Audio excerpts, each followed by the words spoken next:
नमस्ते दोस्तों, मैं रमेश काला जीके विद काला पर आपका स्वागत करता हूं। फ्रेंड्स, कक्षा 12 अनिवार्य हिंदी का तीसरा लेसन है नीति के दोहे रहीम या रहीम के दोहे। दोस्तों, इस वीडियो में रहीम के जो दोहे हैं उनकी सह प्रसंग व्याख्या देखेंगे। बोर्ड एग्जाम में कैसे क्वेश्चन पूछे जाते हैं और कैसे आप उनको करो जिससे आपको ज़्यादा से ज़्यादा अंक अनिवार्य हिंदी में मिल सकें। एक पार्ट इसका मैंने पहले अपलोड कर दिया है, उसमें मैंने रहीम का कवि परिचय, कविता परिचय और कुछ महत्वपूर्ण दोहे हैं वो सह प्रसंग व्याख्या के साथ में उस वीडियो में मैंने बताया है। अगर आपने नहीं देखा है तो कक्षा 12 अनिवार्य हिंदी नोट्स के नाम से प्लेलिस्ट है, वहाँ से जाकर देख सकते हैं। इसमें कुछ ये दे रखे हैं दोहे, उनकी सह प्रसंग व्याख्या करनी है। दोस्तों, किस प्रकार से आप करोगे देखो, इसमें बताया गया कि रूठे सूजन मनाइए जो रूठे सो बार, रहीमन फिरी फिरी पोइए टूटे मुक्ताहार। ऐसे आपको ये पेपर में दे दिया जाएगा और कहा जाएगा कि सह प्रसंग व्याख्या लिखिए। तो प्रसंग आप कैसे लिखोगे?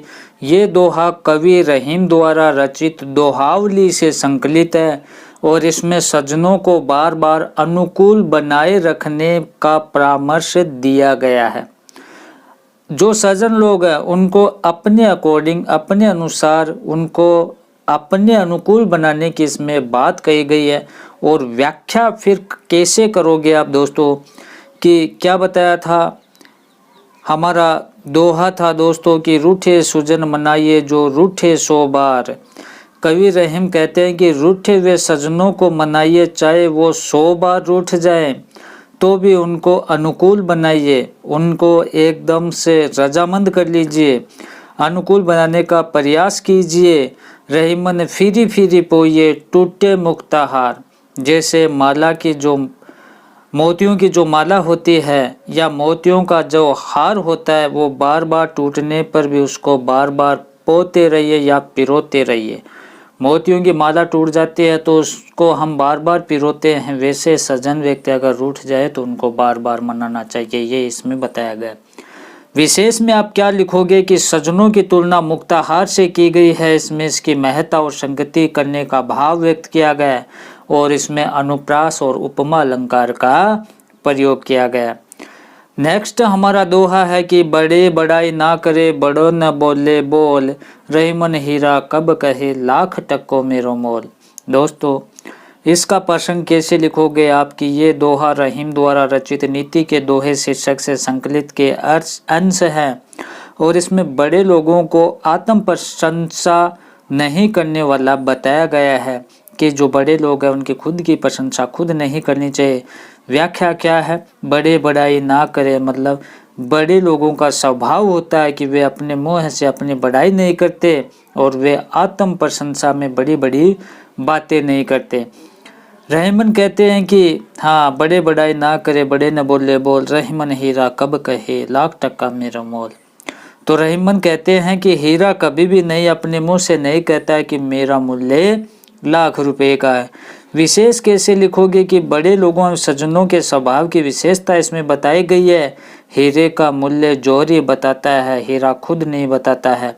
और इसमें अनुप्रास और दृष्टांत उदाहरण अलंकार प्रयुक्त किए गए हैं। दोस्तों, नेक्स्ट क्या है कि कदली सिप भुजंग मुख स्वाति गुण तीन, जैसे संगति बैठिए तसोई फल दीन। इसमें संगति के बारे में कहा गया है। यहाँ कदली का अर्थ है केला और सीप का अर्थ है दोस्तों क्या, सीपी। और भुजंग का अर्थ है यहाँ क्या है, भुजंग का अर्थ है सर्प या सांप। और स्वाति का मतलब होता है एक नक्षत्र होता है। तो इस प्रकार से इसमें अलग अलग संगत की बात कही गई है। क्या बताया गया, प्रश्न क्या लिखोगे कि ये दुआ रहीम द्वारा रचित दुआवली से संकलित है, इसमें मनुष्य को सोच समझकर संगति के अनुसार परामर्श करना चाहिए। और व्याख्या कदली शिप भुजंग मुख स्वाति एक गुण तीन। तो इसमें कहा गया है कि कवि रहीम क्या कहते हैं कि केला, सीपी और शिप ये तीनों के मुख है वो स्वाति नक्षत्र के समय वर्षा हुआ जल एक ही होता है। देखो, इसमें जो बारिश का जल होता है वो एक ही जल होता है, लेकिन तीनों के गुण है वो अलग अलग हैं। इसके कहने का भाव ये है कि वस्तु की संगति से उसका स्वरूप अलग अलग होता है, संगति से स्वरूप अलग अलग होता है। वह जल केला पर पड़ने पर कपूर बन जाता है और सीपी पर पड़ने पर वो मोती बन जाता है दोस्तों, और सर्प के मुंह पर पड़ने से पर वो विष बन जाता है। इस प्रकार से जैसी संगति बैठिए तसोई फल देन। इसमें कहा गया है कि जिस तरह की संगति करेगा वैसा ही फल आपको मिलेगा, अर्थात अच्छे की संगति से अच्छा और बुरे की संगति से बुरा फल मिलेगा। नेक्स्ट देखिए कि काज परे कुछ और है, काज सरे कछु और, रहीमन भंवरी के भर नदी सिरावत मोर।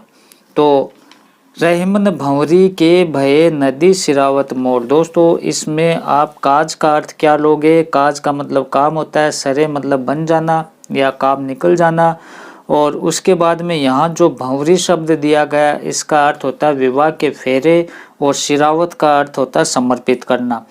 तो आप कैसे लिखोगे? आपको प्रसंग लिखना आ गया कि इसके बारे में आपको 1 लाइन 2 लाइन लिखनी पड़ेगी, विशेष में इसमें कौन सा अलंकार और कौन सी विशेष बात है ये वो लिखनी पड़ेगी, और व्याख्या आपको करनी पड़ेगी बीच में।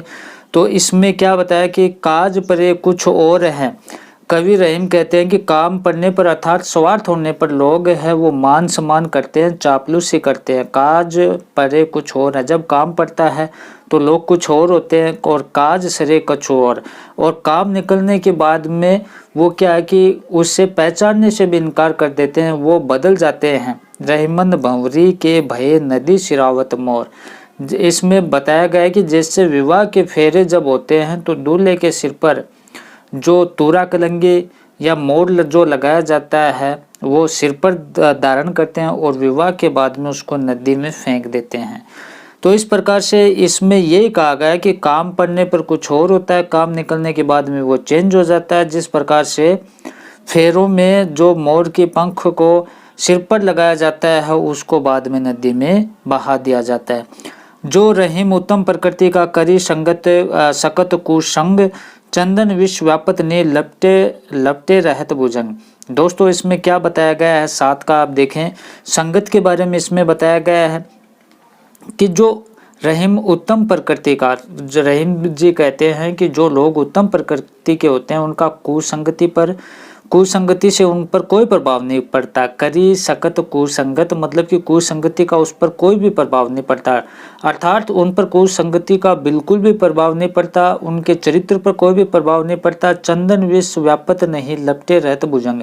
इसमें यह कहा गया है कि चंदन के वृक्षों पर सांप लिपटे रहते हैं, लेकिन उन पर सांपों का विष है वो कोई भी असर नहीं छोड़ता है। उसके बाद में आप देखें, तरुवर फल नहीं खात है, सरवर पिए न पान, कहीं रहीम पर काज हित संपत्ति संचयी सुजान। बहुत ही महत्वपूर्ण है, इसे आप क्या कहोगे, किस प्रकार से आप लिखोगे? देखें कवि रहीम क्या कहते हैं कि जिस प्रकार तरुवर फल नहीं खाते, जिस प्रकार से वृक्ष अपने फल नहीं खाते, सरवर पिए न पान मतलब कि समुद्र उसका अपना पानी नहीं पीता, उसी प्रकार से इसमें क्या कहा गया है कि कहीं रहीम पर काज हित संपत्ति संचयी सुजान। कहने का मतलब है कि जिस प्रकार से वृक्ष अपने फल नहीं खाते, तालाब अपना पानी नहीं पीता, उसी प्रकार से सज्जन है वो भी दूसरों के हित के लिए धन दौलत इकट्ठी करते हैं, काम करते हैं, अर्थात वो क्या करते हैं, परामर्थ में ही खर्च करना चाहते हैं। संचयी सुजान, जो सज्जन व्यक्ति वो दूसरे के हित के लिए काम करते हैं। थोथे बादर कुवार के जो रहीम घटरात, धनी पुरुष निर्धन भये करी पाछिली बात। तो इसमें यह कहा गया है कि रहीमदास जी कहते हैं कि कुवार के महीने में जल से रिक्त बादल जैसे केवल गरजते रहते हैं। जब बारिश की सीजन नहीं होती है तो बादल क्या करते हैं, बरसते नहीं है, सिर्फ वो गरजते रहते हैं। जो रहीम घटरात है मतलब कि गरजते रहते हैं, वो बरसते नहीं है। धनी पुरुष निर्धन भये करी पाछिली बात, उसी प्रकार से धनी पुरुष होता है वो निर्धन हो जाने के बाद भी अपनी पिछली बात वो करता रहता है, अपनी बात को बढ़ा चढ़ाकर कहता रहता है। रहीमन आंसुआ नैन ढरी, जिये दुख प्रगट करई, जाहि निकारो गेह ते कस न भेद कही दई। तो इसमें यह बताया गया है कि कवि रहीमदास जी कहते हैं कि आंसू नेत्रों से बहकर हृदय के दुख को प्रकट कर देते हैं। रहीमन आंसुए नैन धरी, और जिस दुख प्रकट करे कि जो आँख इसमें बताया कि नेत्रों से बहकर आंसू हृदय के दुख को प्रकट कर देते हैं, उसी प्रकार जिसे प्रताड़ित करके घर से निकाल दिया जाता है वो क्या करता है, जाहि निकारो गेह से कस न भेद कही दे। इसमें देखो बहुत ही साफ शब्दों में बताया गया कि जिस प्रकार है वो हृदय का दुख है, आंख आंसुओं के द्वारा बताते हैं, आंख से निकलने वाले आंसू बताते हैं, उसी प्रकार से अगर किसी को घर से निकाल दिया जाता है, कस न भेद कही दे, तो वो क्या करता है, सारा भेद है वो दूसरे को बता देता है। रहीमन ने निज मन की बिथ्या मन ही राखो गोए, सुने अठिले है लोग सब बांटी न लेके कोई। इसका मतलब ये हुआ कि कवि रहीम कहते हैं कि अपने हृदय के दुख को मन में छिपा कर ही रखो। रहीमन निज मन की बिथ्या मन ही रखो गोए, कि जो आपके दुख है वो अपने हृदय में छिपा कर रखो, अपनी पीड़ा वो दूसरे को नहीं बताओ। सुनी अठिले लोग सब बांटी न ले कोई, तो इसमें यह बताया क्योंकि तुम्हारी पीड़ा सुनकर लोग हंसकर उड़ा देते हैं, उपहास करते हैं, पीड़ा वो दूसरों को बताते हैं।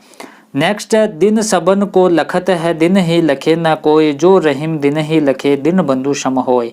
इसका अर्थ ये हुआ दोस्तों कि रहीमदास जी कहते हैं कि दिनहीन लोग कुछ पाने की चाह में सबकी ओर देखते हैं। दोनों रहीमन दिन सबन को लखत दिन ही लखे न कोई, तो इसका मतलब ये हुआ कि दिनहीन लोग है, गरीब लोग है, कुछ पाने की चाह में सबकी ओर देखते हैं परंतु कोई उनकी ओर ध्यान नहीं देता। जो रहीमन दिन ही लखे दिन बंधु सब होए, उनकी कोई भी सहायता नहीं करता। और रहीम कहते हैं कि जो दिन दुखियों की सहायता करता है वो साक्षात ईश्वर के समान है। दोनों रहीमन एक से जो लो बोलत नाही, जान परत काक पीक ऋतु बसंत के माहे। इसमें क्या बताया गया है कि कवि रहीम कहते हैं कि दोनों रहीमन एक से लो बोलत नाहे, जान परत काक पिक ऋतु बसंत में माहे। यहाँ कौवा और कोयल की बात की गई है दोस्तों, कि रहीम कहते हैं कि कौवा और कोयल रंग में एक समान होते हैं और जब वो बोलते नहीं है तब तक उनमें भेद करना कठिन होता है। मतलब दोनों रहीमन एक से, दोनों एक जैसे हैं, लो बोलत नहीं, जब तक वो नहीं बोलते हैं उनमें कोई भेद नहीं कर पाता। जान परत काक पिक ऋतु बसंत माए, लेकिन जब बसंत ऋतु आती है तो कौवा काँव काँव और कोयल मधुर कूक करती है, तब उनका भेद खुल जाता है। अर्थात जो वाणी है वो अच्छी रखनी चाहिए, इसी से दुर्जन और सज्जन का पहचान होती है। फिर बिगड़ी बात बने नहीं, लाख करो किन कोय, रहीमन फाटे दूध को मथे न माखन होय। इसमें यह बताया गया, वेरी वेरी मोस्ट इम्पोर्टेंट है, बड़े लोगों का स्वभाव होता है कि वे अपने मुंह से अपनी बड़ी ये तो हमने देख लिया। तो ये कौन सा था, बिगड़ी बात बने नहीं, लाख करो किन कोय। इसमें यह बताया गया दोस्तों कि रहीम जी कहते हैं कि बिगड़ी बात को लाख उपाय करने पर भी नहीं संवारा जाता।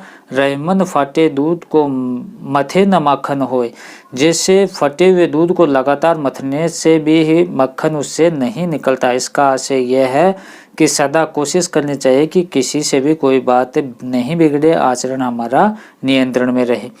फिर विपत्ति भय धन ना रहे, रहे जो लाख करोड़, नब तारे छिपी जात है जो रहीम भरे भय भोर। तो इसमें क्या बताया गया, विपत्ति भय धन ना करे, रखे जो लाख करोड़। तो रहीमदास जी कहते हैं कि जब विपत्ति आती है तो लाखों करोड़ों की संपत्ति भी नहीं रह पाती है। अतः नब तारे छिपी जात जो रहीम भये बोर, कि प्रातःकाल होते ही आकाश में लाखों करोड़ों तारे वो छिप जाते हैं। इसमें यह कहा गया है कि विपत्ति भये धन ना रहे, कि जब संकट आता है तो कोई भी धन काम नहीं आता है। रहे लाख करोड़, चाहे आपका लाख करोड़ का धन हो, समस्या आने पर वो रह जाता है। विपत्ति आने पर नभ तारे छिप जात जो रहीम भये बोर। इसका मतलब ये हुआ कि जब लाखों करोड़ों तारे होते हैं रात को, जो सुबह होते हैं वो भी छिप जाते हैं। उसके बाद में मांगे घटत रहीम पद, कितो बड़ी काम, तीन पैग बसुदा करी तऊ बावने नाम। तो इसमें रहीमदास जी क्या कहते हैं कि आदमी चाहे कितना भी बड़ा हो, वह बार बार वो क्या करता है कि याचक बनते ही उसका बड़पन एवं सम्मान धूमिल हो जाता है। चाहे वह कितना ही बड़ा काम करे, उसकी प्रतिष्ठा वापस नहीं मिलती। तो इस प्रकार से तीन पैग वसुंधा करी बावने नाम, जैसे भगवान के तीन पग में ही समस्त पृथ्वी आकाश आदि को नाप लिया था। फिर शत्रु आप देखें कि मान सहित विष खाए के शंभु भय जगदीश, बिना मान अमृत पिए राहु कटायो शीश। तो आप देखें 17 का महत्वपूर्ण है। तो इसमें क्या बताया गया है कि रहीमदास जी कहते हैं कि देवता के द्वारा बड़े आग्रह एवं सम्मान से शिव जी के कालकूट विष पिया, तो रहमन जीवा बावरी कहे गए। 17 का मान सहित विष खाए के शंभु भय जगदीश। रहीमदास जी क्या कहते हैं कि देवताओं के बड़े आग्रह और सम्मान से शिव जी है वो कालकूट विष पिया और वे जगदीश्वर के रूप में पूजित हुए, परंतु राहु ने कुटिलता से अमृत पान किया तो उसने अपना सिर कटाना पड़ा और अपमानित हो गया। तो इसमें ये बताया गया है कि हमें कूटनीति मतलब कि किसी के साथ में छल कपट नहीं करना चाहिए। नेक्स्ट 18वां देखिए, रहीमन जीवा बावरी कही गई सरग पताल, आपू तो काही भीतर रही ज्योति खात कपाल। तो रहीमन जीवा बावरी, इसमें क्या बताया गया है दोस्तों कि रहीम जी कहते हैं कि जीव तो ऐसी पगली है, रहमन जीवा बावरी मतलब पगली, बावली है मारवाड़ी भाषा में कहें तो पगली है, जो कुछ भी बोलकर कही गई सरग पाताल, आकाश पाताल की बातें कहकर झट से मुंह के भीतर चली जाती है। आपू तो कहीं भीतर रही जूते खात कपाल, परंतु उनके कारण सिर को क्या करना पड़ता है, जूते खाने पड़ते हैं, अर्थात शब्दों को सोच समझकर बोलना चाहिए। अमृत ऐसे वचन में रहमन ऋष की गांस, जैसे मिसी रिहू में मिली निरस बांस की फांस। तो इसमें रहीम जी कहते हैं कि ज्ञानी सतजनों की अमृत तुल्य मधुर वाणी में कभी उनके क्रोध से उपजे शब्द भी अच्छे लगते हैं कि अमृत जैसे वचन में रहमन ऋष की गांस। तो जो सज्जन पुरुष होते हैं उनकी मधुर वाणी में क्रोध के शब्द भी अच्छे लगते हैं, जैसे कि मिश्री रेहू में मिली नीरस बांस की फांस। कि मिश्री में जब क्या बताया दोस्तों कि मीठी मिश्री में गुली हुई बांस की फांस भी हमें अच्छी और सरस लगती है। दोस्तों इस प्रकार से हमने रहीम जी के दोहे 2 पार्टों में देखे, दोनों पार्ट आप जरूर देखें और चैनल पे नए हैं तो चैनल को सब्सक्राइब करके बेल आइकन को प्रेस कर लें, वीडियो को लाइक कर दें। धन्यवाद दोस्तों।